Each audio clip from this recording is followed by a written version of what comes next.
जिसकी जैसी मानसिकता उसकी वैसी हरकत।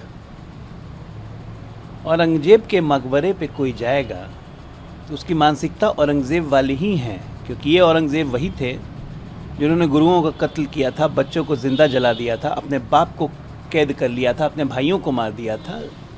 तो ये अकबरुद्दीन और ये असदुद्दीन, इन सब की मानसिकता एक जैसी है। ये लोग औरंगजेब को ही आदर्श मानते हैं और उन्हीं के सामने सर फोड़ेंगे अपना।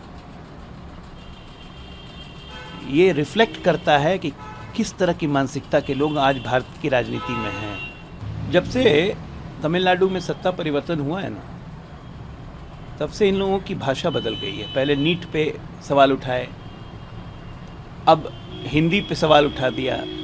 ये लोगों को बांटने की कोशिश है भाषा के आधार पर। ये काम डीएमके खासकर तमिलनाडु में अक्सर होते रहता है। ये कहीं ना कहीं ये इंसल्ट है, ये अपमान है हिंदी भाषियों का कि उन्होंने पानी पूरी की तुलना बेचने वालों की तुलना हिंदी भाषा से कर दी। क्या हिंदी भाषा बोलने वाले चेन्नई में नहीं है, तमिलनाडु में नहीं है? शर्म आनी चाहिए उनको। अरे देखिए, कांग्रेस टेक ऑफ अच्छा करती है, लैंडिंग क्रैश हो जाता है। चिंतन उंतन से कुछ ना होने वाला है। चिंतन घूम फिर के यही है कि कैसे राहुल को स्टैब्लिश कर दिया जाए। इस चिंतन का अंत मनन से होगा और नतीजा ढाक के 3 पात 0 सन्नाटा। रिलक्टेंट पॉलिटिशियन जो खुद हो उसको देश कैसे एक्सेप्टेंस देगा? राहुल गांधी खुद रिलक्टेंट पॉलिटिशियन है, तो एक्सेप्टेंस कैसे मिलेगा भाई? अरे अशोक गहलोत, पहले अपने घर के बारे में सोच लें। चिंतन मनन शिविर में तो एक और प्रस्ताव है, एक पार्टी से एक ही टिकट। तो खुद लड़ेंगे कि बेटे को लड़वाएंगे?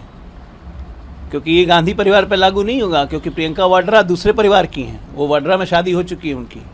ये बाकियों के लिए है, बाकी कांग्रेसी सोचें। जम्मू कश्मीर सरकार को कठोर से कठोर कदम उठाने चाहिए। प्रीएम्प्टिव स्ट्राइक करनी चाहिए टेररिस्ट पे।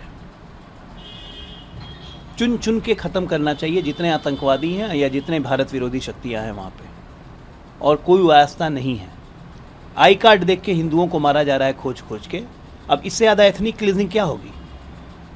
तो केंद्र सरकार को, जम्मू कश्मीर प्रशासन को चुन चुन के ऐसे लोगों को ख़त्म कर देना चाहिए। बिल्कुल केस होगा, और उत्तर प्रदेश सरकार ऐसे लोगों को बख्शने वाली भी नहीं है। कड़ी से कड़ी कार्रवाई होगी और एक्शन भी होगा। उसको ढकने की कोशिश नहीं की जाएगी जैसे राजस्थान में की जाती है। घटना घटी तो मुंडका में 28 लोग 27 लोग जल के मर गए। देखिए, मुंडका की घटना से हम सब द्रवित हैं।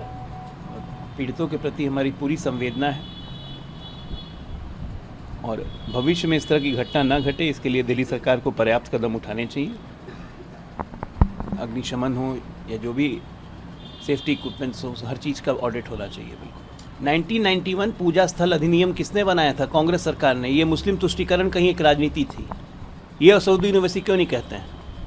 और जिस संसद ने मुस्लिम तुष्टीकरण करते हुए 1991 में मंदिर को नज़रअंदाज करके ये एक्ट बनाया, क्या आज वही संसद उस एक्ट को निरस्त नहीं कर सकती है? तुष्टीकरण की राजनीति इस देश में दीमक की तरह इस देश के सिस्टम को चाट रही है। असदुद्दीन ओवैसी कहते हैं कि ज्ञानव्यापी में पूजा नहीं करे हिंदू। पागल हो गए हैं।